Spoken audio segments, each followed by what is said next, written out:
Hey K2, it's Miss Griffin. We're back and we're going to work some more on nonfiction today, okay? So today we're going to talk about asking and answering questions as we read. So put on your thinking map, turn to nonfiction.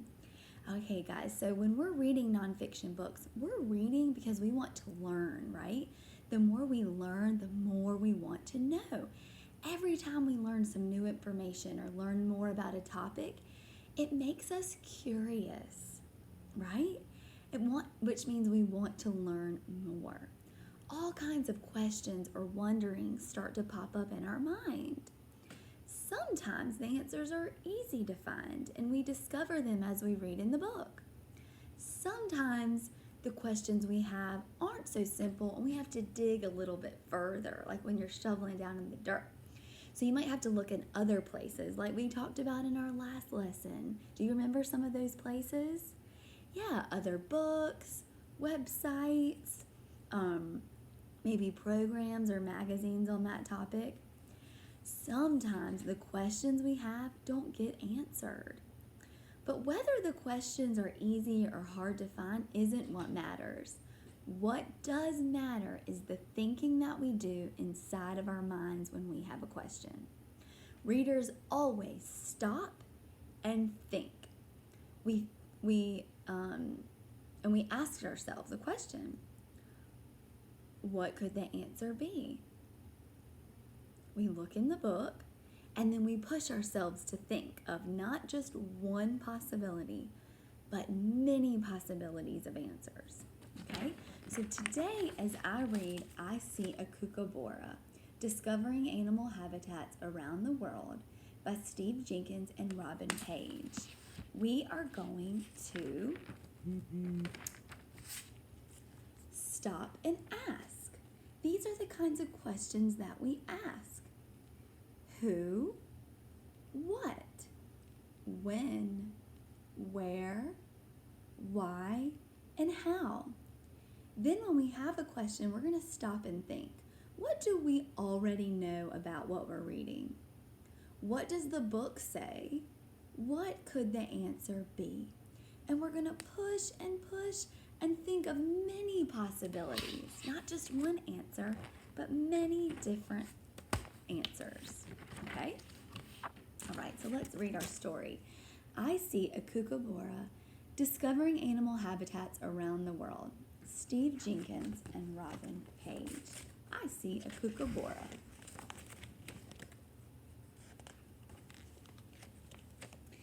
In the desert, I see this desert is in the American Southwest. A sharp-eyed kit fox leaving its burrow. A long-nosed bat sipping nectar from a flower. An angry diamondback rattlesnake buzzing a warning. A trapdoor spider waiting patiently in its tunnel. A tiny elf owl making its nest in a giant cactus. A kangaroo rat bounding over the sand. A javelina sniffing out tender roots. A poisonous Gila monster creeping slowly over the rocks. So what kind of who questions might I have? Who is the rattlesnake sending a warning to? Let me think about what I know about rattlesnakes and look more closely at the text. When I look at this page, I notice that he's close to the kangaroo rat. I bet the snake will eat the rat because I know that's what snakes do. Okay, let me push myself to think more. Remember, we're going to dig deeper and think.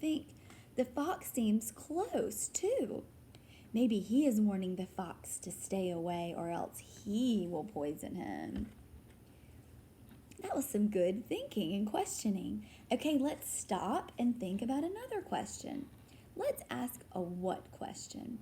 What does a kangaroo rat bounding over the sand mean? What is bounding? Let me think about what I know and look at the book. Maybe bounding means to hop or to jump. And that's why it's called a kangaroo rat, because it hops like a kangaroo. I see he has two long back legs. Maybe bounding means moving quickly. All right, good thinking work. So now I'm going to stop and think about a where question. Where is the Gila monster creeping to? Maybe he's creeping away from the snake. Or maybe he's creeping towards the ant to eat it. Or, those are great where questions. Now it's time for when. I wonder when the trapdoor spider will come out of its tunnel. Maybe it's hiding or sleeping. Maybe it is nighttime since an owl, a bat, and a fox are all out. We know that those animals are nocturnal. Okay, so now I'm going to try a why question. Why is he called an elf owl? Let's look closely at the book and think about what we see. Well, he looks like the tiniest animal here on the page. And I know that elves are tiny. So that must be why he's called an elf owl. My last question is a how question. Going back to the snake, how is the snake giving a warning? Let me look at the book and think about what I already know about snakes. I can see that his tail is up, his fangs are out. Maybe he uses his tail and he's showing his teeth. Maybe that's how he's giving his warning. That looks pretty scary if you ask me. Great thinking work, guys. We read our page, we stopped, and we thought, and we asked questions. If we didn't know the answer to any of these questions, we could look them up in other places. Okay, let's keep reading. In a tide pool, I see. This tide pool is on the southern coast of England.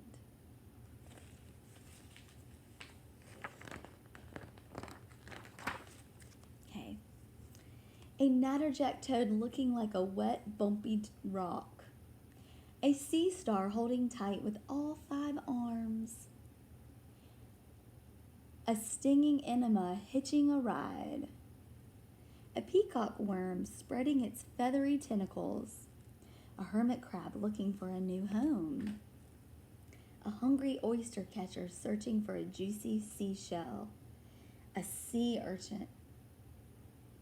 A colorful pincushion. A poisonous weaver fish waiting for its next meal. Okay, now it's your turn. I want you to stop and think about a question. Think back to our question words. Who, what, when, where, why, and how. Think about what I just read. Look at the book. Pull out your whisper turtle and ask them a question.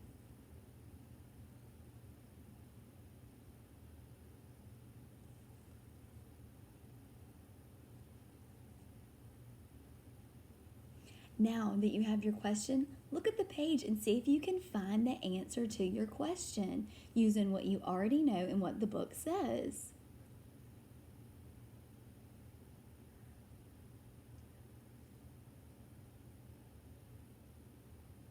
If you weren't able to answer your question or you have more questions, remember, that's wonderful. You can look up more information about tide pools.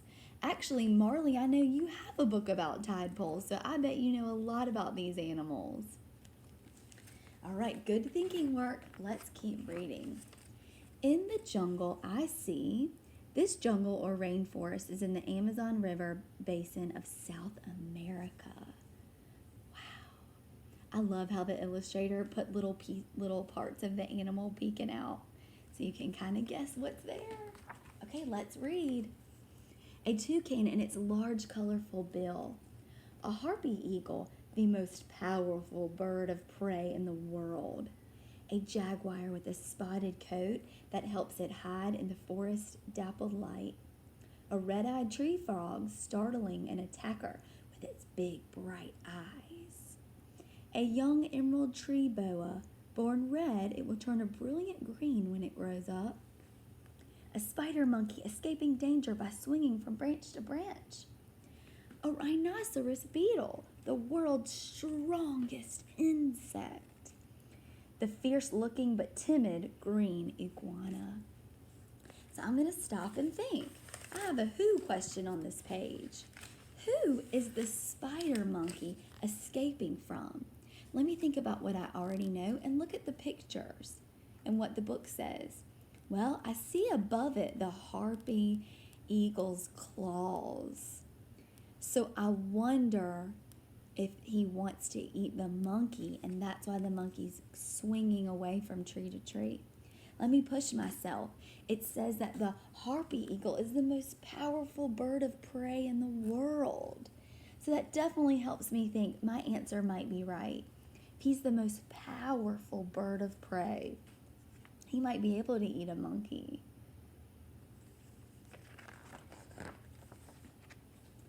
On the savanna, I see this savanna or grassland is in Central Africa.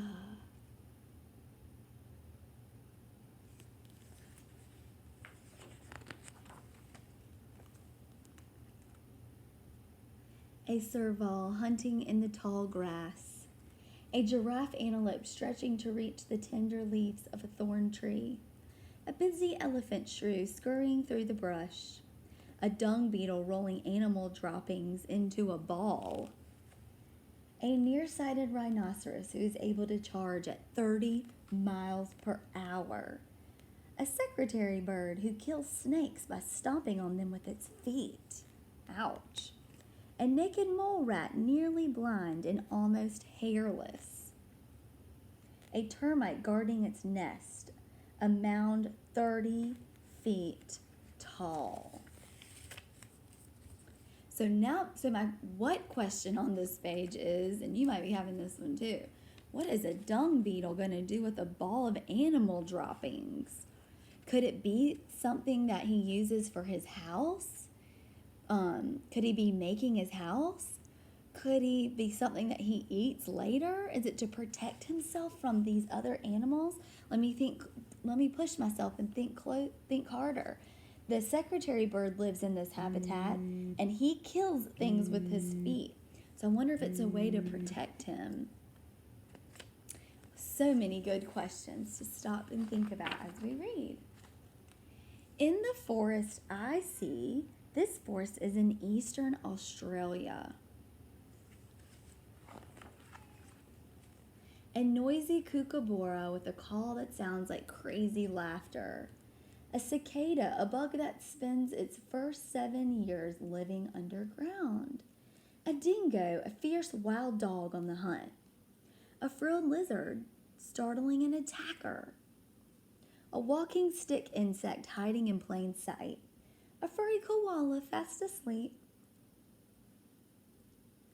Okay, now I do not know how to pronounce this word, so I'm going to do my best. An echidna, a prickly egg-laying mammal. A cassowary, a huge flightless bird with a helmet on its head. So some of these words I'm not sure how to pronounce, and I don't have a mommy or daddy here for me to ask. So what I can do as a nonfiction reader is I can look up online how to say those words. But my question in this one, I have a how question. How does a walking stick insect hide in plain sight? Plain sight means that it's right in front of you. It's just laying right there. So how does it hide? Well, I can think about what the author wrote and what it looks like. It looks like a stick, like its name, a walking stick. And if it's out in nature, are there sticks out in nature? Yeah, so maybe that's how it does it. It's like camouflage. So I'm using what I already know about camouflage to help me understand how this animal protects itself. It makes itself look like a stick. Or it already looks like a stick. In a pond, I see this pond is in the American Midwest. A hungry northern pike lying in wait for the next victim. A kingfisher splashing into the water to catch a fish. A water spider with a bubble of air trapped in its web. A red-spotted newt warning predators to stay away from its bright orange skin. A dragonfly hovering lightly over the water. A great blue heron standing very still as it waits to spear a fish. An alligator snapping turtle buried in the mud. A sleek muskrat going for a swim. This page makes me ask a where question, and my question is for you, Troy. Troy, where do you live? Do you have a pond near your house? I'm asking this question because I'm using what I see in the book, and I'm thinking about a picture that Troy sent me last week. He had a turtle in his yard that looked a lot like this alligator snapping turtle. So it makes me wonder for Troy, do you live near a pond, Troy? You have to let me know. Guys, you did great work today. We talked about how, as we read this book, we really took time to question and wonder. We were able to come up with possible answers to our questions because we thought about what we know and what the book says. Our answers may not all have been right. I don't know, Troy might not live anywhere near a pond. Or the snake might not use his tail to warn. So you're not always right, but that isn't what's important, right? What's important is that we use our brain and we think of more than just one answer. We really push ourselves. We hunt for the answer, and when we do that, we discover and learn more about the topic. And you might even learn more things. You might have learned some new things today as we read.